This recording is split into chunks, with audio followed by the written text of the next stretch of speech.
vojske in še posebej vojne nihče ne mara razen proizvajalcev orožja. Je pa vseeno zanimivo videti, koliko hudih tehničnih rešitev poznamo prav zaradi vojske.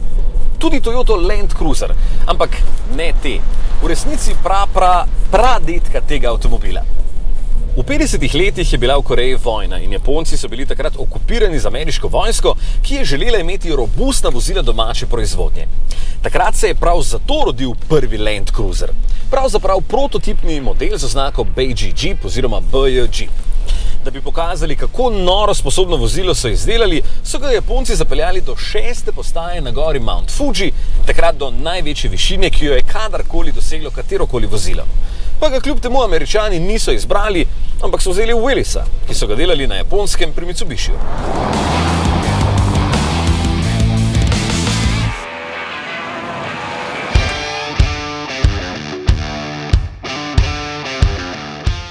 BJ Jeep je leta 1953 imel zmogljiv 6-valjni motor, ki je bil tako predimenzioniran, da ni nič odpovedalo, niti reduktorja ni potreboval, ker je navora vedno bilo dovolj.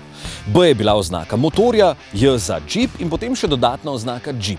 Ampak samo za kakšno leto, ker potem je Jeep z veliko začetnico registriral ime znamke, Toyota pa je morala izbrati novo oznako. Odločili so se za Land R, ne Rover, ampak Cruiser. In to je oznaka, ki jo poznamo še danes.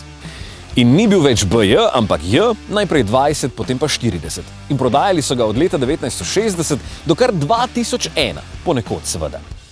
In še ena zanimivost.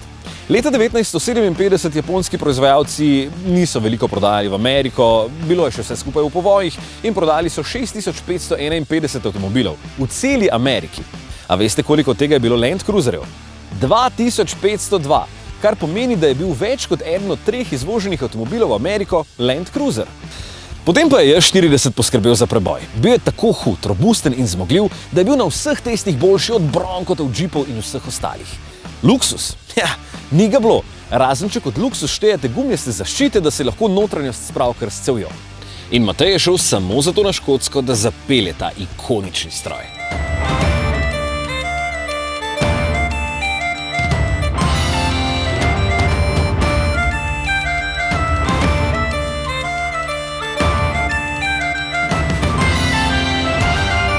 Evo, nimam lih vsak dan priložnosti voziti star Land Cruiser, tako da moram izkoristiti pa povedati mogoče še kaj v zgodovini tega avta, ne? Ne vem, če znam to vžgati sploh.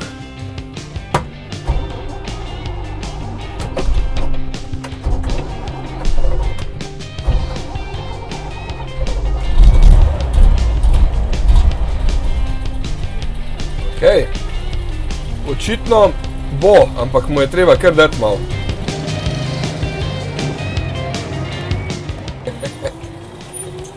Aha, malo drugačen volan je to.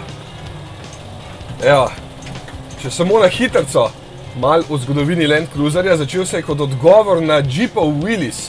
Prvi pravi predhodnik pa ne bi bil BJ leta 1951.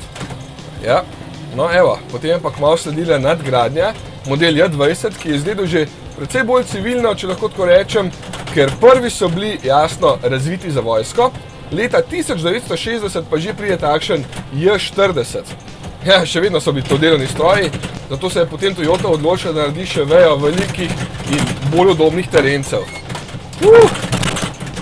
To je malo drugače, kakor smo navajeni pri novih avtih. Ampak glej, šlo pa je. Aha.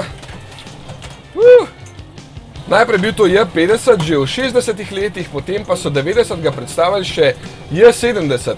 To je bil manjši Land Cruiser, ki mu marsikaj rečemo Prado, ker smo v Evropi pač želeli malo manjši, ampak še vedno zmogljiv stroj. In vse to je pripeljalo do najnovejšega, ki se zdaj z interno oznako imenuje J250 oziroma LC250. No, J70 pa je bil predstavljen leta 1984 in se proizvaja še danes. Noro, a ne? Moram ga nujno tudi zapeljati.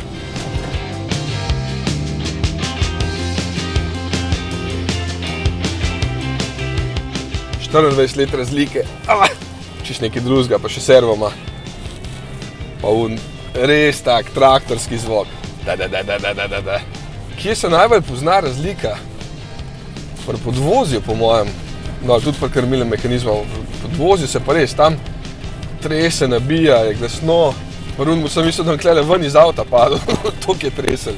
Tole se prav lepo pele. Dobre. Ne morem verjeti, da tole še, koliko smo rekli, 40 let kasneje proizvajajo. Se res izkaza kot zanesljiv stroj. Gremo na serijo 80 med letoma 1990 in 2007.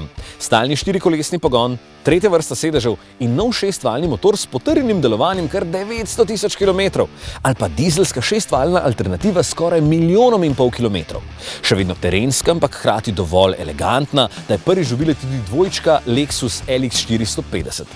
Kasneje tudi serija 100 in substitut Lexus RX 470, pa tudi serija 200, ki jo verjetno bolj poznate kot Lexus V8 z 8-valjnim motorjem ali pa dizelskim motorjem. Velik Land Cruiser je to, na cestah jih ni veliko, ker je zelo drag. No, mogoče lahko zdaj dodam, da Land Cruiser ni samo en model, ampak cela veja različnih vozil. Pri nas je od nekdaj bolj znana druga veja, ki se je začela z zaključkom serije 70, zato bolj poznate oznake 90, 120 in 150. Oziroma po domače Land Cruiser Prado oziroma mali Land Cruiser z nazivom Travnik. To namreč pomeni Prado. Pa brez skrbi. Še vedno je zelo zmogljiv stroj, ki vas zmore pripeljati na konec sveta in potem tudi varno nazaj. Vem, ker smo mi zadnjo generacijo z oznako 150 dejansko vozili po vseh koncih sveta in vedno varno prišli nazaj. No, spred zadnjo bi mogel reči, ker zadnja je zdaj tale, oznaka J250. Čisto huda, ne? In ta pride na vrsto naslednjič.